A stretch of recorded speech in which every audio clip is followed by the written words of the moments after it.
শোনেন, প্রচন্ড শীত হলে গায়ের সাথে গা ঘেঁষে লাগানো যায়, আর গরমের মধ্যে আরেকজনের সাথে গা ঘেঁষলে বিরক্ত হয়। তারপরে যতদূর পারেন আপনারা সামনে আগান, যদি সম্ভব হয়।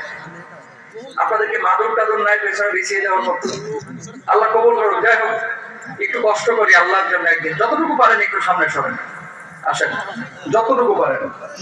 লা ইলাহা ইল্লাল্লাহ, তাফসীরে ঢুকেন, একটু সামনে ঢুকেন। লা ইলাহা ইল্লাল্লাহ, লা ইলাহা ইল্লাল্লাহ, লা ইলাহা ইল্লাল্লাহ মুহাম্মাদুর রাসূলুল্লাহ সাল্লাল্লাহু আলাইহি ওয়াসাল্লাম। সবাই বসে যান, কেউ দাঁড়াবেন না। এবার বসে যান, সবাই বসে যান। আর কোনো সাইড কাট হবে না, পিন পতন নীরব হয়ে যায়, কারণ এখন মূল আলোচনায় আমরা চলে আসবো ইনশাআল্লাহ। একটি আয়াত তেলাওয়াত করেছি আপনাদের সামনে, যে আয়াতটি হচ্ছে সূরা আল বাকারার 245 নম্বর আয়াত। মাহফিলগুলোকে সবসময় ওয়াজের মঞ্চ মনে করবেন না। কিছু হাসি, কিছু ঝাঁঝালো বক্তব্য, কিছু উস্কানি দেওয়া, কিছু ভালোবাসা, কিছু কান্না, কিছু হাসি, কিছু রসাত্মক কথা, এটা মনে করবেন না। মাহফিলগুলোকে মনে করবেন একটা ক্লাস, ওস্তাদ এখন পড়াচ্ছে, আমরা 1 ঘন্টার এই ক্লাসে বসবো, কিছু খোরাক নিয়ে যাইতে পারবেন ইনশাআল্লাহ, বলেন তাহলে কোনো লাভ হবে না। যে সূরার আয়াতটি তেলাওয়াত করেছে সূরা আল বাকারার 245 নম্বর আয়াত, একবার কলিজার মধ্যে গাইতে নেবেন। কি বলছেন আল্লাহ সুবহানাহু ওয়া তাআলা এই আয়াতে কারিমা? দুনিয়ার জিন্দেগিতে মানুষ যখন বিপদে পড়ে মানুষের কাছে হাত পাতে, ভাই ক্ষুধার যন্ত্রণা সহ্য করতে পারছি না, আমার জন্য একটু খাবারের ব্যবস্থা করেন না। বিশ্ববিদ্যালয়ে ভর্তি করাবো, একটু কয়েকটা টাকার ব্যবস্থা করেন না, টাকা পয়সা এখন হাতে নাই, হবে 10,000 টাকা হাত দেন না। দুনিয়ার জিন্দেগিতে মানুষ মানুষের কাছে বিপদে পড়লে এইভাবে হাত পাতে। আল্লাহ রাব্বুল আলামিন আপনার কাছে কোনো জিনিস যদি চায় তাহলে আপনি দিবেন না ইনশাআল্লাহ, বলেন ইনশাআল্লাহ। এই আয়াতে কারিমে আল্লাহ তাআলা আপনার কাছে দুটো জিনিস চেয়েছেন, জোরে বলেন কয়টা? আরো জোরে। নিজেতেই আপনি পাবেন। প্রিয় ভাই আমার, আল্লাহ রাব্বুল আলামিন কি বলছেন খেয়াল করেন।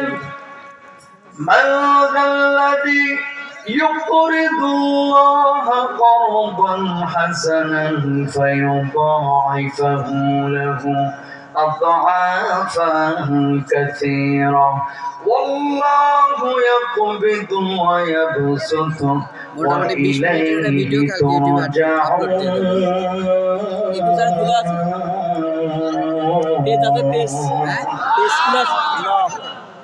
চ্যানেল খোলা। আল্লাহ রাব্বুল আলামিন বলেন, যে ব্যক্তি দুনিয়ার জিন্দেগিতে আল্লাহ রাব্বুল আলামিন দিবেন, আল্লাহ রাব্বুল আলামিন কিয়ামতের ময়দানে মানুষটার জন্য দ্বিগুণ বদলার ব্যবস্থা করবেন, 3 গুণ বদলার ব্যবস্থা করবেন, বহুগুণ বদলার ব্যবস্থা করবেন। সবশেষে আল্লাহ রাব্বুল আলামিন এই মানুষগুলোর জন্য চূড়ান্ত জান্নাতের ফয়সালা করে দিবেন। সুবহানাল্লাহ, বলেন। আয়াত যখন নাযিল হলো, সাহাবী রিদওয়ানুল্লাহি আনহুম আজমাইন সন্দেহের মধ্যে পড়ে গেছেন। আসমান বানিয়েছেন আল্লাহ, জমিন বানিয়েছেন আল্লাহ, আমাদের স্রষ্টা আল্লাহ। আল্লাহ কেন আমাদের কাছে ঋণ চাইলেন? এর মানে তো কিছুই বুঝলাম না। আল্লাহ নবীর কাছে গিয়ে বললেন, ইয়া রাসূলুল্লাহ, ইয়া হাবিবাল্লাহ, আল্লাহ রাব্বুল আলামিন সবকিছুর স্রষ্টা, তিনি আমাদের কাছে ঋণ চাইলেন, এর মানে তো বুঝলাম না। আল্লাহ নবী জবাব দিলেন, সাহাবী, আল্লাহ রাব্বুল আলামিন আমাদের কাছে ঋণ চেয়েছেন, এর মানে যেখানে আল্লাহর জন্য জানের প্রয়োজন সেখানে জান দিবি, যেখানে মালের প্রয়োজন সেখানে মাল দিবি। আল্লাহ রাব্বুল আলামিন এই জিনিসগুলোকে কর্জে হাসানা বুঝিয়েছেন, বলুন সুবহানাল্লাহ। আফগানিস্তান পাই গেল। দুনিয়ার জিন্দেগিতে আপনার এলাকায় দেখবেন মসজিদ নির্মাণ হচ্ছে, ফ্যান নাই। এখন মানুষ বলতেছে, ভাই একটা ফ্যান দেন না, মসজিদ কমিটি কালেকশন করতেছে। ফ্যানটা আপনি মসজিদে দিলেন, আল্লাহ বলতেছে ফ্যানটা, ইবনে কাসির রাহিমাহুল্লাহ লিখতেছেন যে মসজিদ ঘর নির্মাণের জন্য কেউ যদি একটা ইট, একটা ডালা, একটু বালু এটা যদি খরচ করে, তাহলে এটা যেন শুধু মসজিদের জন্য খরচ করলো না, এটা যেন আমার আল্লাহর জন্য খরচ করলো, আল্লাহকে যেন সে কর্জে হাসানা দিল, বলুন সুবহানাল্লাহ। একজন মানুষ পানি খাইতে পারে না, তার জন্য আপনি আপনার বাড়ির টিউবওয়েলকে উন্মুক্ত করে দিলেন যে ভাই যে কোনো সময় আপনার পানির প্রয়োজন হলে আমার বাড়ি থেকে আপনি পানি নিয়ে খাবেন। এরকম কিন্তু এলাকা অনেক উন্মুক্ত করে। আর আমাদের কিছু মডার্ন ভাবি আছে, মডার্ন ভাবি বাড়ির সিকিউরিটি নষ্ট হবে, এই জন্য কাউরে বাড়িতে ঢুকতে দেয় না। ঠিক না? পুরুষকে ঢুকতে না দেন, নারীদেরকে তো আপনি ঢুকতে দিতে পারেন। আম্মা জান আয়েশা সিদ্দিকা রাদিয়াল্লাহু তাআলা আনহা, সাইয়্যিদা যায়েনব রাদিয়াল্লাহু তাআলা আনহা, খাদিজাতুল কুবরা রাদিয়াল্লাহু তাআলা আনহা, উম্মাহাতুল মুমিনিনদের অধিকাংশ স্ত্রী মানে নবীর স্ত্রী, ইনারা মনে করতেন যে ছোটখাটো দানগুলো, মানুষের কল্যাণে কাজগুলো, এগুলো হয় তেমন কোনো সওয়াব নাই। উদাহরণ নেন, এই কথাগুলো আলাদা তো দুলার দড়ি বাড়িতে ম্যাচ নাই, অনেক সময় একটা ম্যাচ চাই, দেখবেন পাশের বাড়ির মহিলা এসেছে, ভাবি একটু ম্যাচটা দেন না, আমার বাড়ির ম্যাচ নাই, ভাবি একটু কোয়েল দেন না, ভাবি একটু পেঁয়াজ দেন না, এরকম কিন্তু বলে। ইসলামের প্রথম জমানায় আল্লাহ নবীর স্ত্রীরা এগুলোকে সওয়াবের কারণ মনে করতে পারতেন না, মনে করতেন না এগুলোর কোনো সওয়াব আছে। সঙ্গে সঙ্গে আল্লাহ রাব্বুল আলামিন আয়াত নাযিল করলেন, কি আল্লাহ রাব্বুল আলামিন জানালেন সূরা জিলজালের মধ্যে, فمن يعمل مثقال ذرة خيرا يره ومن يعمل مثقال ذرة شرا يره الله أكبر। ভারতটা যদি অল্প করে উঠে পড়ে আল্লাহ রাব্বুল আলামিন কিয়ামতের ময়দানে তার বদলা দিবেন। খারাপ কাজ যদি কেউ যদি সামান্য করে তার বদলাও কিন্তু কিয়ামতের ময়দানে আল্লাহ রাব্বুল আলামিন দিবেন। কিয়ামতের মাঠে যখন মানুষগুলো উঠবে,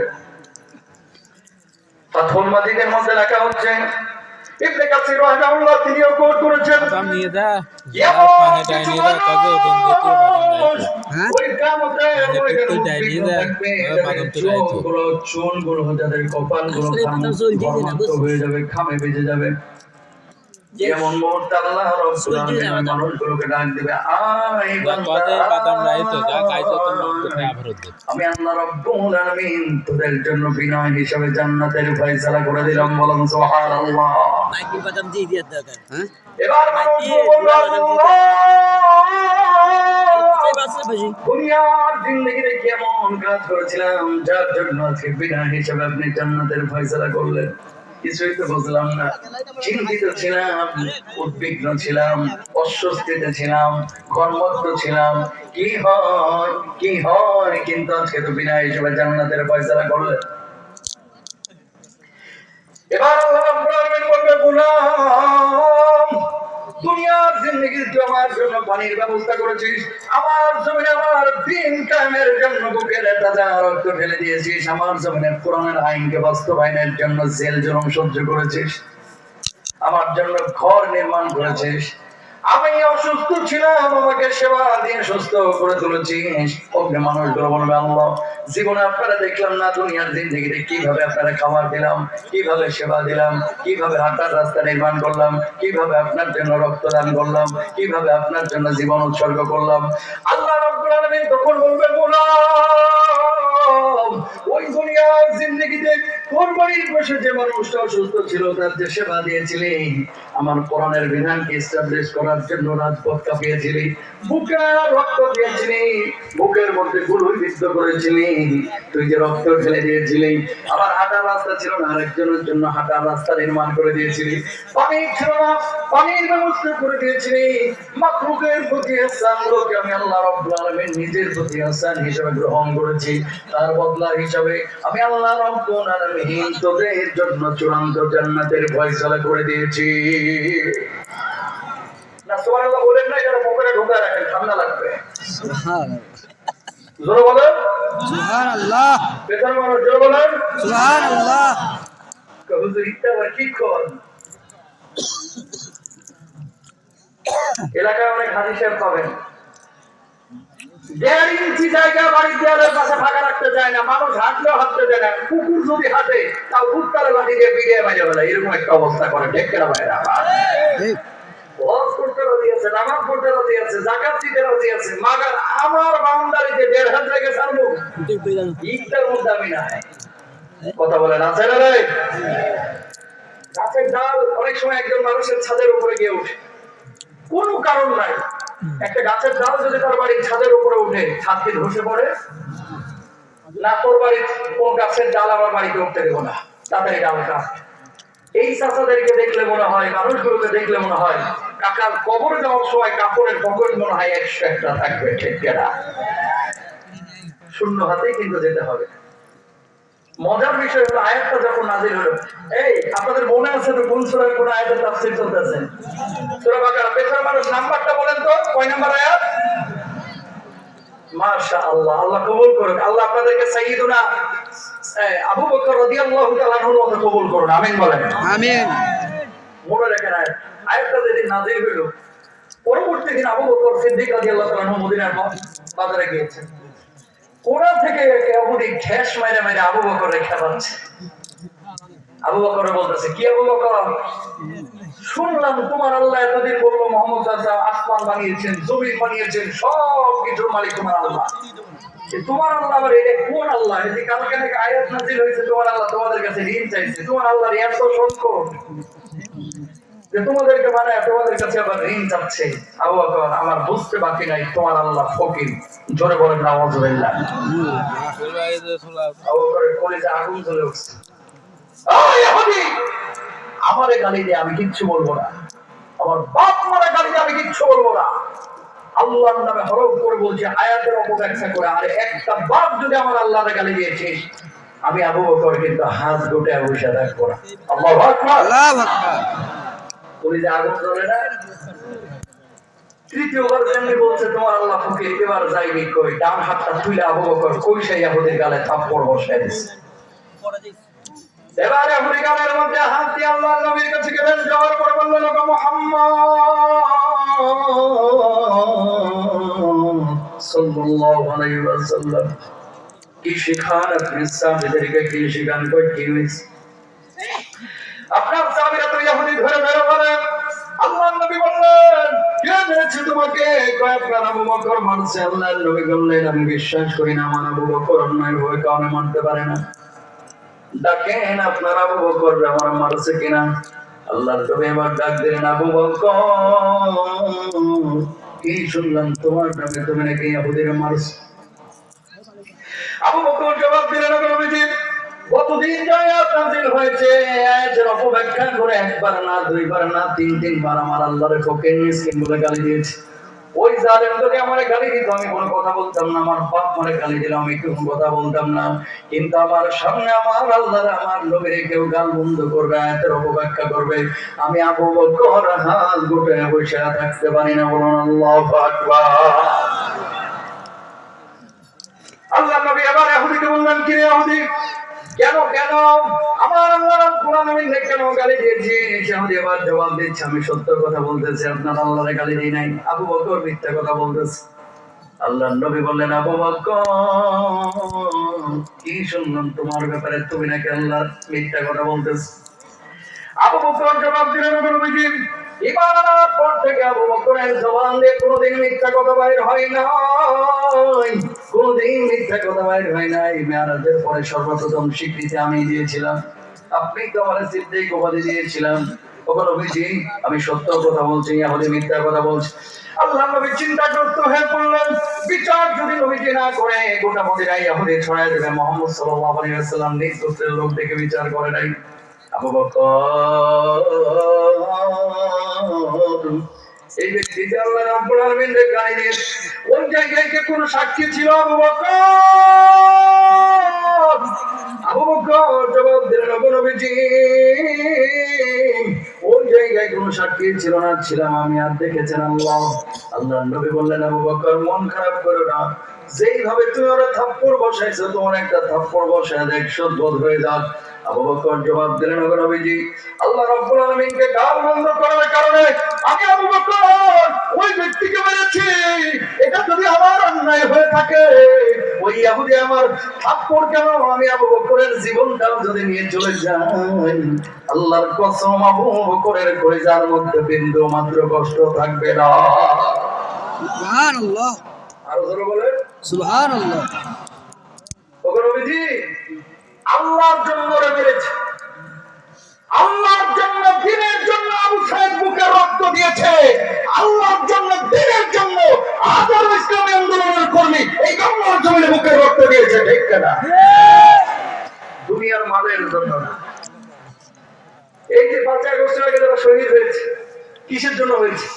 ওই শাহরিয়ার কবিদের ওয়াজ শুনে মিয়া, ওই আপনাদের ইনুনের ওয়াজ শুনে এরা শহীদ হয়েছে? শহীদটা হয়েছে কোরআনের এই শাহাদাতের তামান্না থেকে। ঠিক কিনা ভাইরা আমার? অস্বীকারের কোনো সুযোগ নাই।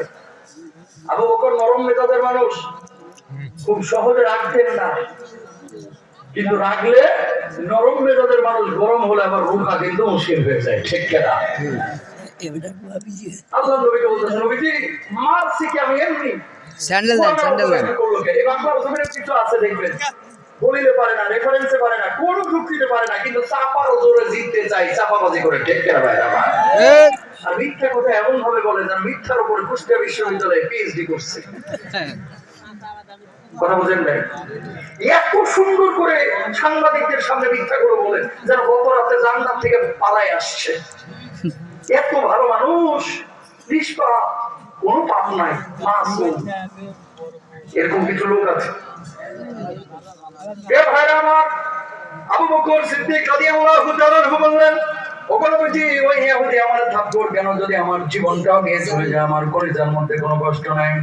আল্লাহর নবী এবার ইহুদিকে বললেন, ইহুদি, যেইভাবে তোরে থাপ্পড় বসিয়েছে সেইভাবে আমার আবু বকরের একটা থাপ্পড় বসিয়ে দে। ইহুদি এবার রেডি হচ্ছে, আবু বকর আজকে তোর একদিন কি আমার একদিন। আল্লাহ রাব্বুল আলামিন আর শাজিম থেকে সব কিছু দেখছেন, আর শাজিম গ্রিন সিগন্যাল চলে গেছে। জিবরিল আমিনকে ডাক দিলেন, ও জিবরিল আমিন, মুহূর্তের মধ্যে আমার হাবিবের কাছে গিয়ে হাজির হও, আর গিয়ে বল আবু বকরের পক্ষে দুনিয়ার কোন সাক্ষীর প্রয়োজন নাই, আমি আল্লাহ রাব্বুল আলামিন আর শাজিম থেকে আবু বকরের পক্ষে সাক্ষী হয়ে গেলাম। কেমন মানুষ যার পক্ষে সাক্ষী দিচ্ছেন কে? আল্লাহ। ও জিবরিল আমিন, যান আমার হাবিবকে গিয়ে বল, ইহুদির হাত যেন আবু বকরের গাল স্পর্শ না করে। জিবরিল আমিন চোখের পলক ফেলানো রেখে আল্লাহর কাছে, আল্লাহর নবীর কাছে গিয়ে হাজির। ইয়া রাসূলুল্লাহ, ইয়া হাবিবাল্লাহ, কি বিচার আপনি করছেন? আল্লাহ কিন্তু সবকিছু দেখছে। কি হয়েছে জিবরিল আমিন?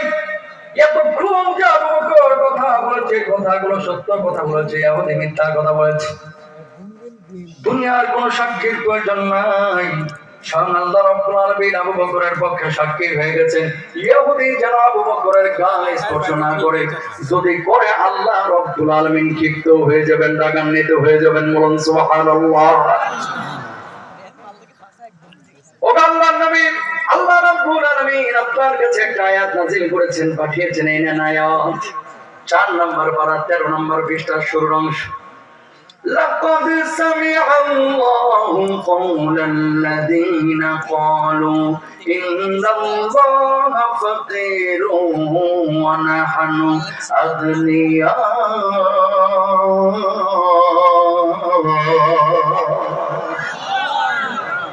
আমার আল্লাহ রাব্বুল আলামিন তার কথা শুনেছেন যে আমার আল্লাহকে ফকির বলেছে, আমার আল্লাহকে মিসকিন বলেছে, আমার